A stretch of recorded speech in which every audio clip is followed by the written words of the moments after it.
What is up, everybody? Welcome back to the channel. My name is Flame078. Today here with another Apex Legends video. Thank you guys so much for tuning in. If you guys like this content, to get this out the way right now, make sure to hit that like button, hit the subscribe button, so you guys make sure I'm dropping videos on a weekly basis, twice a week, Wednesday and Friday, starting next week. So just stay tuned. We cover Apex, all things gaming, casual gamer related. So I really hope you guys can stick around, and I appreciate your support. But today's video, we're just going to be talking about breaking down the Season 7 Battle Pass controversy from the perspective of the casual gamer, right? That is really what I focus on. That's what this channel is about. So let's break down this little kind of controversy that's stirring up now that Season 7 has now launched on all platforms. So without further ado, let's just get right into the video. So right now, one thing we need to talk about is the Battle Pass, which is receiving a lot of controversy from the community because it seems like this rework is making it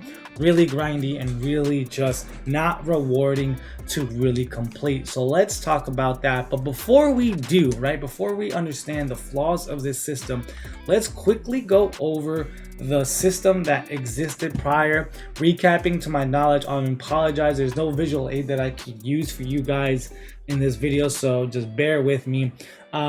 So the previous system, based on my experience, right, this is going to be based on my kind of gameplays throughout the previous seasons, is I was able to play 3, maybe 4 times, but definitely at least 3 times a week out of the 7, and manage to grind out and get 10 to 12 levels of the Battle Pass no problem, which made grinding the challenge, the Battle Pass, very easy. By week 10, usually I'm already completely done with the Battle Pass.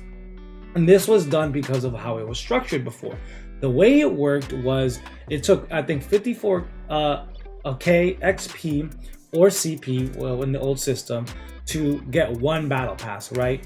And we'll talk about the CPs in a little bit, but that was pretty straightforward. So that was probably maybe 5 wins or so would get you 1 Battle Pass from the old system.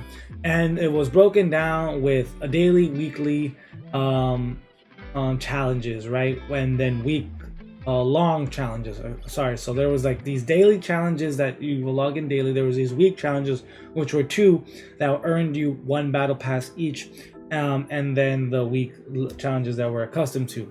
And in those week breakdowns, right, what you had was 3 of those challenges gave you 3 Battle Pass levels, and then the other 3 gave you a lot of CP, which I think from my memory gave you maybe another Battle Pass and a half. So with playing in that, you know, you can round that out to, let's say, 2. Then with the daily challenges, if you log in, you get, you know, CP as well, which help you boost. But what really is the kicker is these weekly ones, where if you complete a certain amount of daily challenges, you would get 1 Battle Pass. And there was 2 of those. One if you completed, I think, 3 of them, and 1 if you completed 5. I forget the exact number, but you could get them done by logging in at least 3 times a week, right? So with those numbers said, with those 2 there, the 3 here, and the roundly 2 there, by just playing, you would get definitely 10 Battle Pass levels, maybe 12, depending how good you were doing and how much you actually played. Very straightforward, really easy to compare. Now that we understand how the old system is, let's look at what this new system brings to the table. This new system is star based. So as you can see, every 10 stars you get 1 Battle Pass level. So let's talk about these weekly challenges. Let's start there and then move to daily. So the same kind of structure. You get 3 Battle Pass levels, and then, you know, a certain amount of stars that round out to a number. So that looks the same, right? So let's actually break this down to all the stars. So that's 3 Battle Pass levels, so that's 30 stars. Then you get 10 stars with these 2, so that's 40 stars, and then these 6, so that's 46 stars, right? So that's 4.5 levels. Then let's look at the daily challenges. The daily challenges come in obviously 7 days a week, and if these numbers hold true, these are 8 stars a day, which means 56 total stars in 7 days. So in 7 days, you get about 5.5 Battle Pass levels, which means you know, in total, from 7 days a week, 7 days of playing Apex, you will theoretically get at least 10 levels of your battle pass to complete. So in theory, the numbers support that they look the same. Like, look, I talked about in the last, you just heard me say, look, I can get 10 to 12, and it looks like in this system, it looks like you can get at least 10 to 12. So what's the problem? The problem is how you get that 10 to 12. In the old system, like I said, in 3 days of playing maybe 2-hour to 3-hour sessions, right? I was able to get what I needed. In order to get that level of stars, I need to commit a lot more time in this system. Like I said, the 5.5 levels you get by the daily challenges is if you log in every day, right? So you can afford to not log in, like say 1 day, because that brings you down to 48 stars. And you might be you still get 4 levels. But what?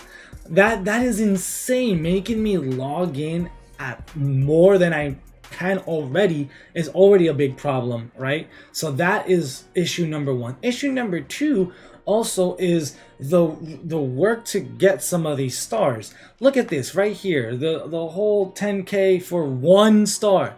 So you're telling me 10k, if you think about it, if you have a really good Apex game, right, that's a 1 win, lots of kills, that's 1 game for you, right?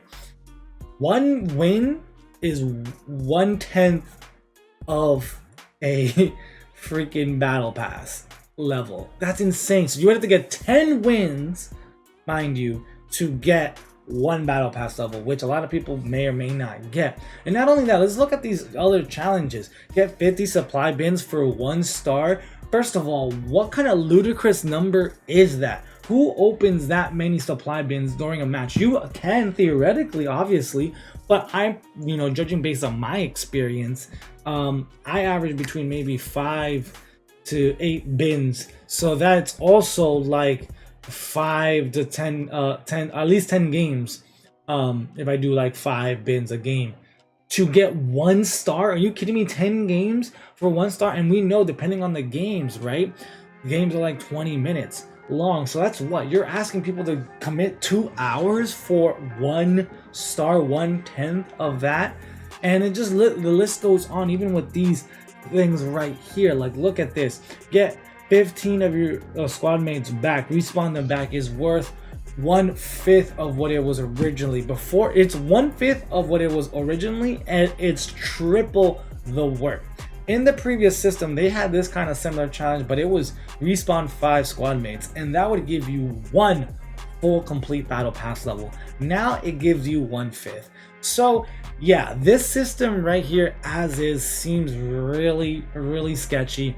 There's no way in hell that there's team at Respawn did this on a whim, decided to change this up and not know this kind of reaction. That is just my belief. People can think what they want, but this seems very intentional, and I'm not entirely too sure because the communication behind the success of the battle pass is hidden behind closed doors. But from what we've gathered, what you can read on Reddit, right, is essentially that maybe they just want you to squeeze and actually buy levels in the battle pass because they want to squeeze more money out of that. Not too sure. There's nothing to support this claim. Don't jump the gun there. But either way, the evidence is strong, and there is strong indication that the progression has been severely throttled, and this affects the casual gamer of the most, I would say, and on par with any content or pro gamer as well, because obviously they don't want to sink in hours of the game to not feel rewarded.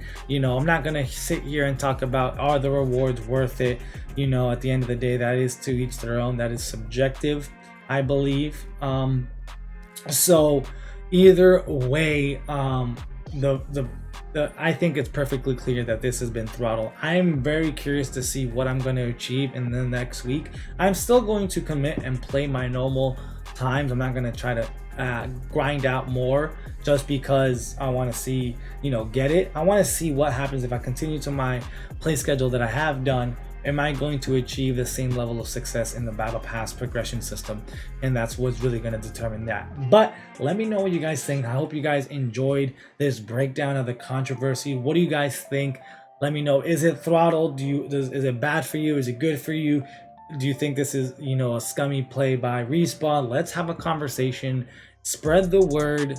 One thing is true, people should be cautious that this might be a permanent thing, and that can really severely affect the people's enjoyment of the game.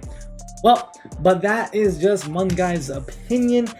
Again, thank you so much. I'll catch you guys real soon. In the next video, we'll break down all the awesome stuff of Season 7 Apex Legends. So my name is Flame078. Thank you again. Have a great one.